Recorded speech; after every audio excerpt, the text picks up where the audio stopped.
इस वीडियो में मैं बात करूंगा कि किसी टॉपिक को कैसे पढ़ा जाए कि वह आपको पूरी तरह समझ में आ जाए। किसी टॉपिक की अंडरस्टैंडिंग समझ बहुत ज़रूरी होती है, खासकर तब जब आप किसी बड़े एग्जाम जैसे यूपीएससी या एमपीपीएससी, स्टेट पीएससी की तैयारी कर रहे हो। न केवल बड़े एग्जाम के लिए बल्कि आप स्कूल में पढ़ रहे हो या कॉलेज की पढ़ाई कर रहे हो तो भी जो भी आप टॉपिक पढ़ रहे हैं उसकी पूरी समझ आपको होनी चाहिए।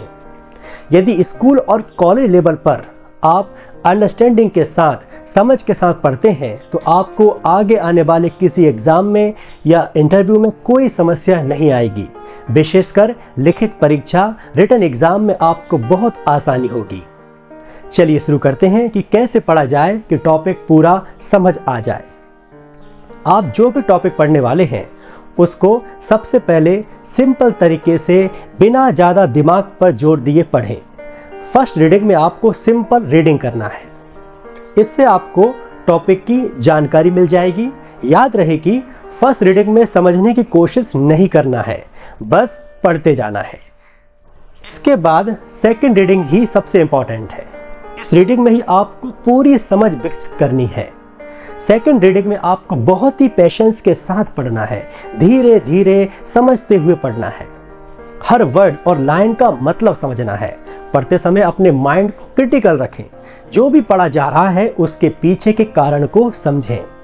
जो शब्द समझ नहीं आ रहा है उसको गूगल करें या किसी किताब में ढूंढें। जब तक उस शब्द का या सेंटेंस का अर्थ आपको समझ ना आ जाए तब तक आगे नहीं बढ़ना।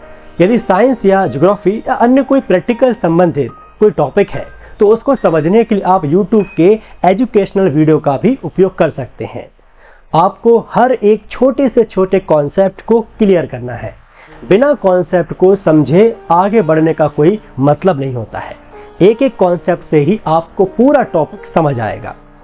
हर एक पैराग्राफ के बाद या हर एक सेंटेंस के बाद अपने आप से प्रश्न करें कि जो लिखा है उसमें ऐसा क्यों कहा जा रहा है, इसके पीछे का कारण क्या है, और उसको जानने का प्रयास करें। इस तरह से आपको पढ़ते समय अपने मस्तिष्क को, अपने माइंड को एक्टिवेट करना है। कंटिन्यू क्वेश्चन करने से आपके ब्रेन की कैपेसिटी भी बढ़ेगी। एक बात और आप याद रखें कि जब भी आप फैक्ट्स को पढ़ें, जैसे कोई डेट हो सकती है या कोई फॉर्मूला हो सकता है, तो अपने मस्तिष्क पर ज़्यादा स्ट्रेस न डालें, क्योंकि आप जैसा अपने मस्तिष्क को बनाएंगे वह वैसा ही बनेगा। जब आप इन फैक्ट्स को भी समान तरीके से पढ़ेंगे तो मस्तिष्क को उनको याद करना आसान होगा। लेकिन हम सामान्य तौर पर ऐसा करते हैं कि जैसे ही कोई डेट या फॉर्मूला आता है तो हम बहुत जल्दी अपने ब्रेन को टेंशन देने लगते हैं और धीरे धीरे ब्रेन भी उसी तरह ट्रेंड हो जाता है। आप अपने ब्रेन को जैसा ट्रेंड करेंगे वह वैसा ही काम करेगा। भले ही आप कम पढ़ पाए लेकिन इसी तरीके से पढ़ें, क्योंकि इस तरीके से पढ़ा हुआ वन टाइम बिना समझे पढ़े हुए से 5 से 6 गुना अधिक है। इस तरह से पढ़ने से आप अनेक टॉपिक्स को कनेक्ट करना भी सीख जाएंगे। इस तरह से जो व्यक्ति पढ़ता है उसके दिमाग में अनेक सब्जेक्ट्स को जोड़कर पढ़ने की क्षमता भी विकसित हो जाती है। एक बात और, जब भी आप रीडिंग करेंगे तो आपको एक बार में लगभग 45 मिनट ही पढ़ना है। प्रत्येक 45 मिनट के बाद आप 5 से 10 मिनट का ब्रेक लेंगे। ऐसा इसलिए है क्योंकि हमारा मस्तिष्क एक बार में 40 से 45 मिनट तक ही कंसंट्रेट कर पाता है। एक बार में इससे अधिक समय तक पढ़ने से दिमाग समझना बंद कर देता है। इस ब्रेक में पहले 5 मिनट आपको आंख बंद करके जो कुछ पढ़ा है उसको मन में दोहराना है और दूसरा 5 मिनट रिलैक्स होकर बैठना है।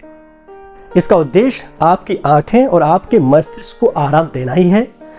जो पढ़ा है उसको विजुलाइज करना है।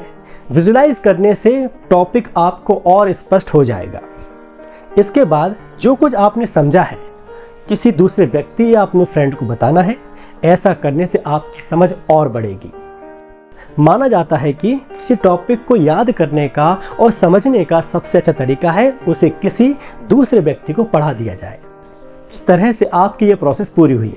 अब इसे एक एग्जाम्पल से समझते हैं। उदाहरण के तौर पर मान लीजिए कि आपको ब्रेन के बारे में ही पढ़ना है। आपका टॉपिक है ह्यूमन ब्रेन। सबसे पहले आप जिस किताब से पढ़ रहे हैं उस किताब में टॉपिक ह्यूमन ब्रेन की सिंपल रीडिंग करेंगे बिना ज़्यादा समझे।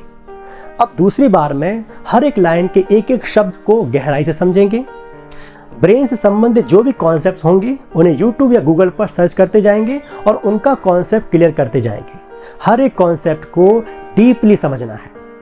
45 मिनट होने पर अब तक जो कुछ पढ़ा उसको रिकॉल करेंगे, आंख बंद करके, मन ही मन। इस तरह से आपको ह्यूमन ब्रेन का टॉपिक बिल्कुल समझ आ जाएगा। इसके बाद आपको अब इस टॉपिक को अपने फ्रेंड को समझाना है।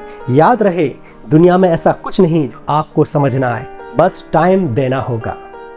ये तो तरीका हो गया किसी टॉपिक को समझने का।